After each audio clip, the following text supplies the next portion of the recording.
But Savitri की अमावस्या के दिन ब्रह्मा जी के मुख से प्रकट हुआ है।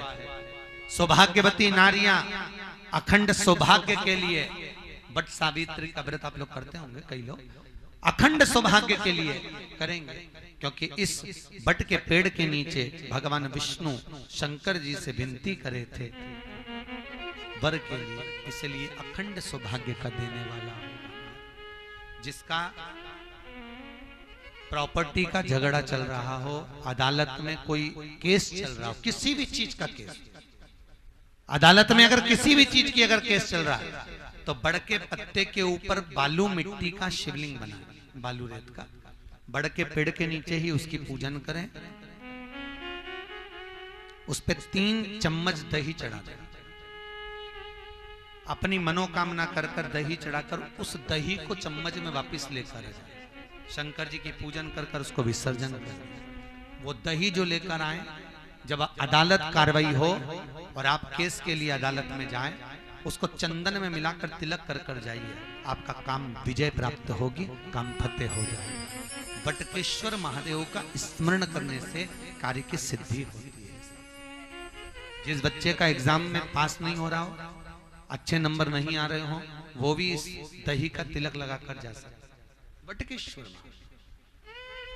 ऐसे भगवान शिव विराजमान हैं।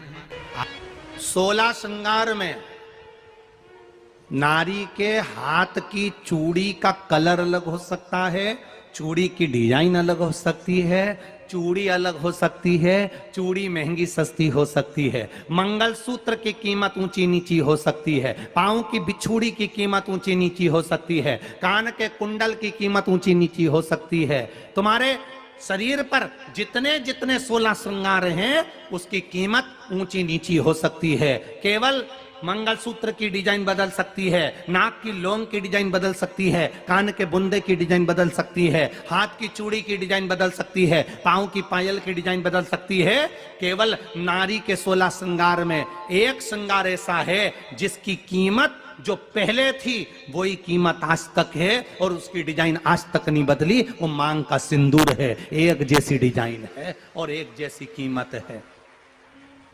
सारे श्रृंगार की कीमत अलग, पर मांग में जो सिंदूर डाला जाता है वो एक कीमत का होता है, एक डिजाइन का होता है और एक जैसा होता है, और वो सबसे भारी होता है। सावित्री यमराज से कह रही है मेरे पति को छोड़ दो। यमराज कह रहा है सावित्री तेरा पति मर चुका है, मांग के सिंदूर को पोंछ दे। सावित्री कहती है पूरा श्रृंगार उतार दूंगी पर मांग का सिंदूर नहीं पूछने दूंगी। तब यमराज ने कहा जब तक तू मेरे मांग का अपनी मांग का सिंदूर नहीं उतारती तब तक तू मेरे पास नहीं आ सकती। भगवान यमराज से सावित्री ने कह दिया मैं भी तुझे वचन देती हूं यमराज, मेरी मांग में जब तक सिंदूर है, जैसे सीता ने लाइन, लक्ष्मण जी ने लाइन खींच दी थी और सीता पार नहीं जा सकती थी, मैं भी तुझे वचन देती हूं जब तक नारी की मांग में सिंदूर है तब तक तू उसके पति को उसके सामने लेकर नहीं जा सकता, यह भी मैं तुझे कह देती हूं। यमराज भैंसे पर सवार होकर सत्यवान को लेकर जा रहा था, सावित्री से वचन पर वचन चल रहे थे, बड़ के पेड़ के नीचे छोड़कर आए। क्या चाहिए तुझको, क्या चाहिए तुझको, क्या दूं मैं तुझको, कुछ मांग ले मुझसे। सावित्री कहती है क्या दोगे आप, मेरे पति के प्राण दे दो बस वापिस, और कुछ नहीं चाहिए। यमराज यमलोक में प्रवेश करने लगा, मांग के सिंदूर में से थोड़ा सा सिंदूर सावित्री ने केवल हाथ में लेकर अपनी बिंदी पर जो लगाया, सत्यवानंद को लेकर यमराज अंदर नहीं जा पाया। बाहर खड़े होकर कहता है मांग ले, मैं तुझे एक वचन नहीं, तू बोले तो मैं 2 वचन दे देता हूं, तू बोले तो मैं 3 वचन दे देता हूं, तू मांग क्या चाहिए। तब सावित्री ने कहा देना चाहते हो, हाँ। अब यमराज को लगा कि लालच में पड़ गई सावित्री, तब कहा पहला वचन दीजिए, मेरे अंधे सास ससुर के नेत्र वापिस आ जाएं। यमराज ने कहा तथास्तु।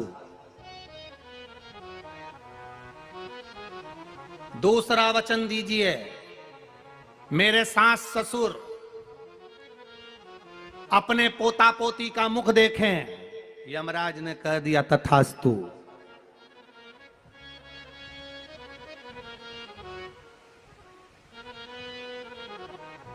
जाओ। यमराज जाने लगे, फिर आग जलने लगी। कहने लगे अब मैं अंदर क्यों नहीं जा पा रहा हूं।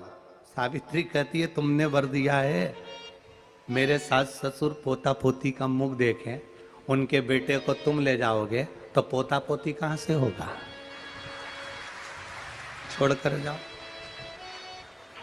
सावित्री है, पति को वापिस लेकर आ गए। कर्जा मुक्ति के लिए सारे वृक्षों में अगर कोई श्रेष्ठ वृक्ष माना गया है तो वो बट का वृक्ष माना गया महाराज। इसलिए प्रशासनिक कार्य के लिए, मानसिक टेंशन में, परेशानियों में बटकेश्वर महादेव का स्मरण किया जाए।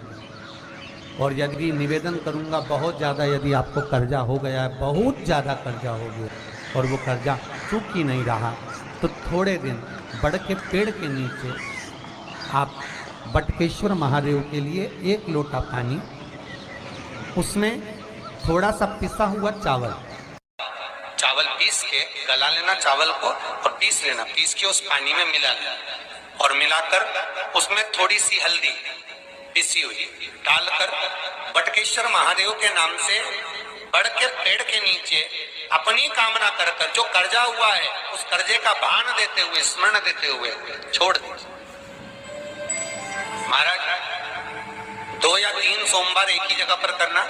3 सोमवार बाद वहीं से बड़ के पेड़ की थोड़ी सी जड़ उठा लाना और उस जड़ को एक कोई धागे में बांधकर या तो अपनी गले में डाल लो या अपनी जेब में पटक लो, उसको थोड़े दिन पटक कर रखना, लगभग 2 से 3 महीना पटक कर रखो।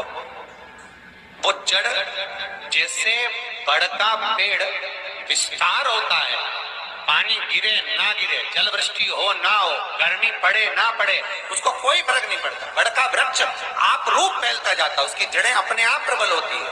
उसी तरह ये बटकेश्वर महादेव कहीं से भी अगर जड़ आपके पास में रखी है 1 महीना, 2 महीना, 3 महीना तक, तो ये जड़ अपने आप लक्ष्मी को पकड़कर खींच कर लाती है और कर्जे से मुक्त कर देती है। बटकेश्वर महादेव। पत्नी को कभी हल्का मत समझना।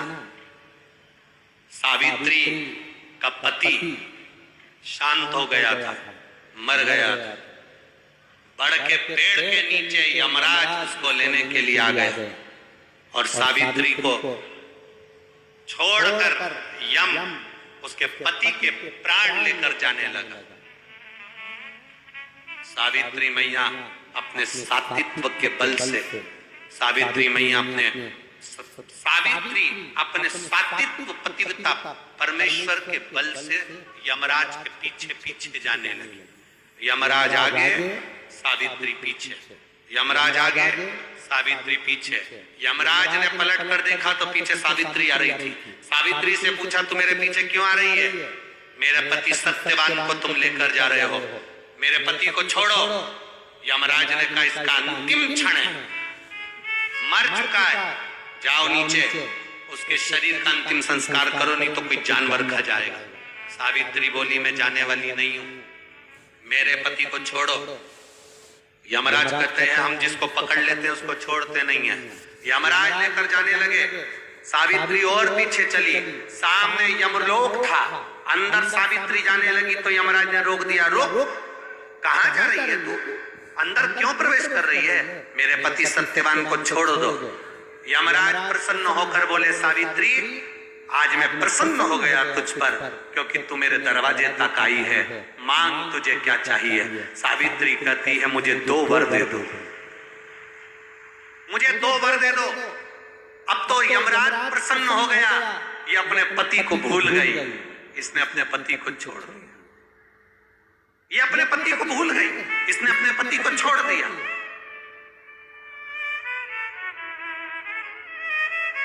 और इसने अपने पति को छोड़ दिया। अब ये कुछ मांगेगी, 2 वर मांगेगी तो मैं इसको 2 वर दे दूंगा। यमराज प्रसन्न हो गए, अपनी पति को छोड़ा इसने। यमराज ने कहा अपने पति को छोड़कर जो तू 2 मांगेगी मैं दे दूंगा, बस पति मत मांग। तो सावित्री ने कह दिया नहीं मांगूंगी पति। ठीक है, मांगो। सावित्री ने कहा पहला वर दीजिए। मेरे सास ससुर की आंख में रोशनी नहीं है, उनकी आंखों से दिखता नहीं है, बस इतना सा वर दे दो, उनकी आंख की रोशनी आ जाए और वो अपनी गोद में अपने पोते को खिलाएं, बस ऐसा वर